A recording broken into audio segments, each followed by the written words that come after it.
O analfabetismo funcional não incapacita a pessoa. Ao contrário, psicologicamente reforça a pessoa. Porque ele não sabe que não entende. Então ele entra no negócio do Dunning-Kruger. Quanto menos ele conhece um assunto, mais ele se sente autorizado a falar a respeito, mais ele sente que sabe. Quanto menos sabe, mais sente que sabe. Quer dizer, o homem que estuda, por exemplo, Aristóteles escreveu um livro chamado Questões ou Perguntas. São milhares de perguntas cuja resposta ele não sabia. Você imagina a consciência aguda que esse homem tinha dos limites do seu conhecimento, né? Do seu horizonte de consciência e, portanto, do seu repertório de ignorância. Eu não sou capaz de formular 2.000 perguntas sem respostas. Posso, sei lá, 100, 200, 300. Mas Aristóteles, que foi o homem mais inteligente do Ocidente, ele sabia tudo o que lhe faltava saber. Pelo menos, não é tudo. Ele escreveu quase tudo que lhe falta. Tem muito que ele não escreveu, com certeza. Não é certo? Mas, nesse esquema do Dunning-Kruger, os caras provaram experimentalmente que quanto menos uma pessoa sabe de um assunto, mais ela se sente segura para falar a respeito. Por exemplo, o pessoal que fala da doutrinação comunista, etc, etc. Eu sei que isso existe, eu sei que existe a hegemonia comunista. Mas qual é a medida? Qual é a extensão do problema? Eu não tenho a menor ideia. Isso precisa ser pesquisado. Eu estou implorando há anos. Vocês têm que fazer uma pesquisa sobre teses universitárias anticomunistas rejeitadas. Não é que foram rejeitadas, foram desaprovadas. Não foram aceitas nem para exame. Não pode falar disso. Né? Então, você ter a medida correta da dominação opressiva, tirânica, autoritária, ditatorial que os comunistas estão exercendo sobre toda a cultura brasileira nos últimos 50 anos. Só que nesse país você fala de cultura, você ouve esses generais, esses ministros, eles pensam que cultura é só um enfeite.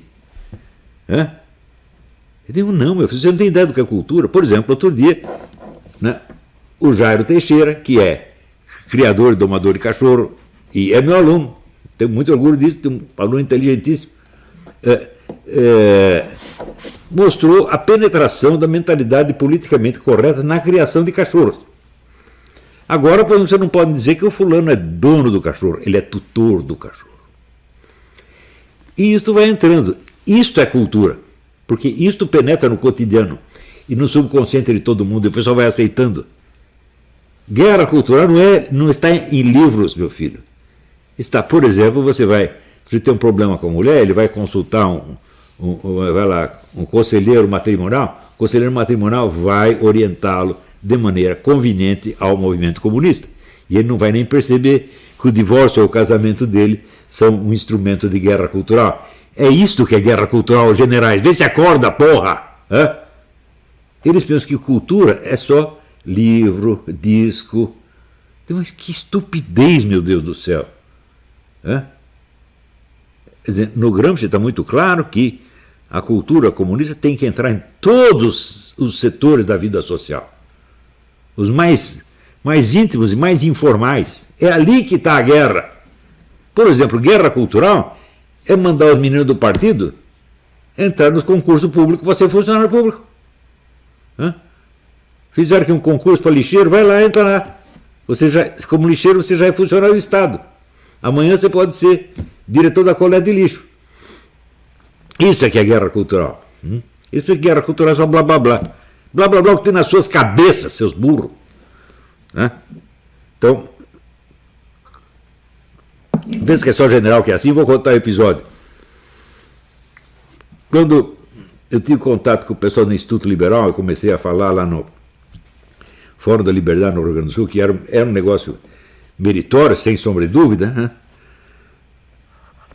eu sempre dizia para os liberais que eles tinham que se aproximar dos militares e para os militares que eles tinham que se aproximar dos liberais.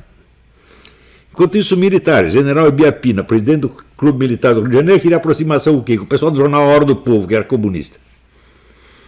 O Hora do Povo era um jornal que saía com manchete assim, Stalin foi o maior democrata do século XX. Era com essa gente que o general queria aliança. Eu tinha muita conversa com o general Meira Matos. O general Meira Matos foi o comandante da invasão em São Domingos. Era um cara odiado pela esquerda. Ele estava lá o tempo todo conspirando com o jeito de esquerda, porque o inimigo dele era os tucanos. Bom, os tucanos não prestam de fato, mas eles não são o principal inimigo, obviamente. Ele está ajudando o PT contra os tucanos. Isso eram os militares. E os liberais, estou falando isso, daí sobe o professor Alguileme, presidente do Estudo Liberal, sobe no pódio do Fórum da Liberdade para pregar o quê? A extinção das Forças Armadas. Esse dia eu falei aquelas famosas frases fatídicas: cagou tudo. Ou fudeu tudo. Exagerei? Até hoje não houve diálogo entre liberais conservadores e militares. Até hoje! Ora, no entanto, tem um monte de gente aí querendo ser deputado, querendo ser vereador, querendo subir na vida, e até pedindo para mim, para eu interferir, para arrumar emprego público para eles. Não vai pedir para sua mãe, né?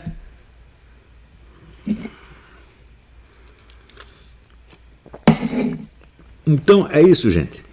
Nem tudo está perdido, porque eu vejo que eu tenho alunos muito sérios, muito talentosos, principalmente o pessoal que está fazendo conferência do Borborema, assim, maravilhoso. Se vê que elogiar os caras no Brasil, você não pode elogiar que o cara já corrompe no instante seguinte. Então, não estou elogiando, vocês são todos filhos das putas. Pronto. Ficou bom agora? Então, continue trabalhando, gente. É isso aí. Hoje não vou responder pergunta nenhuma. Tá bom? Então, até semana que vem. Muito obrigado. Deus abençoe o Brasil. E saiam da ignorância. Não se esqueça de se inscrever. E fiquem com Deus. Saia da ignorância.